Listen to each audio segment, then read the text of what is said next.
रवि अपने माता पिता के साथ एक प्यारे से घर में रहा करता था। रवि बहुत ज्यादा शरारती था क्योंकि वह हमेशा बचपन से ही बहुत ज्यादा शरारत किया करता था। रवि अपने माता पिता का एक भी कहना नहीं मानता था। वह हमेशा से ही अपने माता पिता के खिलाफ रहता था तथा जब भी उसके माता पिता उसे पढ़ाई करने के लिए भेजने कहते थे तो वह पढ़ाई बिल्कुल नहीं करता था और शरारत करते करते ही वह बड़ा हो गया था। जब वह बड़ा हो गया तब भी वह शरारत करता था, इसलिए उसके माता पिता ने एक तरकीब सोची। उसे सुधारने की रवि के साथ उसके माता पिता ने ठीक वैसा ही किया जैसे हर माता पिता अपने बेटे के साथ करते हैं। उसके माता पिता ने उसे सुधारने के लिए दूर दराज इलाके में लड़की खोजना शुरू कर दिया था। ऐसे में लोगों को लगता था कि जो लड़का अपनी खुद की जिम्मेवारी सही से नहीं उठा पाता है वो एक लड़की की जिम्मेवारी क्या उठाएगा। लड़की कई दिनों तक ढूंढने के बाद उसके माता पिता को एक लड़की मिल गई है और उस लड़की से शादी के लिए राजी हो गए। लड़की का नाम खुशबू था और खुशबू और रवि की शादी हो गई और खुशबू अपने ससुराल में आते ही अपने पति को समझाने का काम चालू कर दिया। फिर उसके बाद इन दोनों में काफी प्यार हो गया और धीरे धीरे खुशबू रवि के बहुत करीब पहुंच गई थी। अब तो खुशबू का मन भी रवि के बिना बिल्कुल भी नहीं लगता था। रवि भी अब अपने मानसिक संतुलन को नियंत्रित करके वह अपने परिवार के साथ बिल्कुल भी एक साथ रहने लगा था। धीरे धीरे दोनों में सबसे ज्यादा गहरा प्यार हो गया था। फिर उसके बाद वह अपने परिवार के साथ खुशी खुशी रहने लगा था।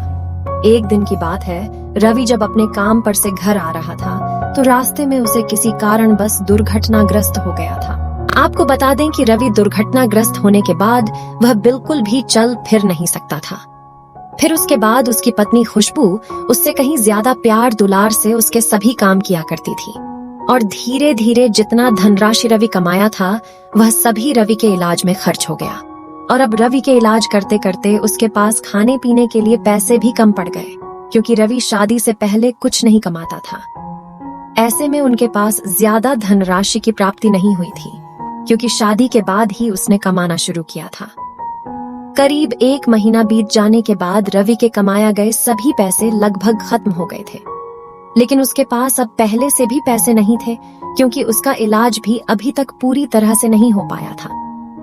रवि की पत्नी खुशबू को यह चिंता सताने लगी थी कि आगे की जिंदगी और रवि का इलाज किस प्रकार से कराएगी।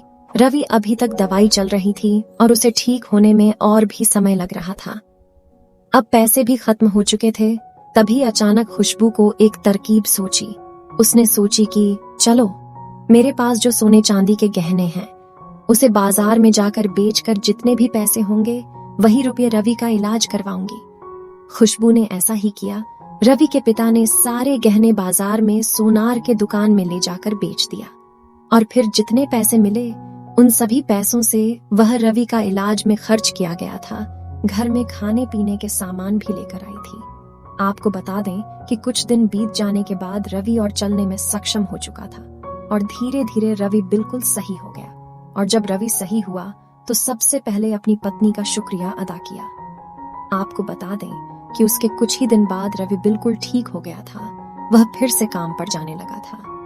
वह धीरे धीरे कमाकर पैसे इकट्ठा करके अपनी पत्नी के बेचे गए सारे गहने फिर से खरीद लिए हैं और कुछ समय के बाद उसकी जिंदगी में एक नन्हा मुन्ना बेटा आ गया था जिसका नाम से रवि और उसकी पत्नी ने राम रखा था और अब पूरा परिवार खुशी खुशी रहने लगा। दोस्तों, वीडियो अच्छी लगी तो वीडियो को लाइक, शेयर एंड चैनल को सब्सक्राइब कर लेना प्लीज।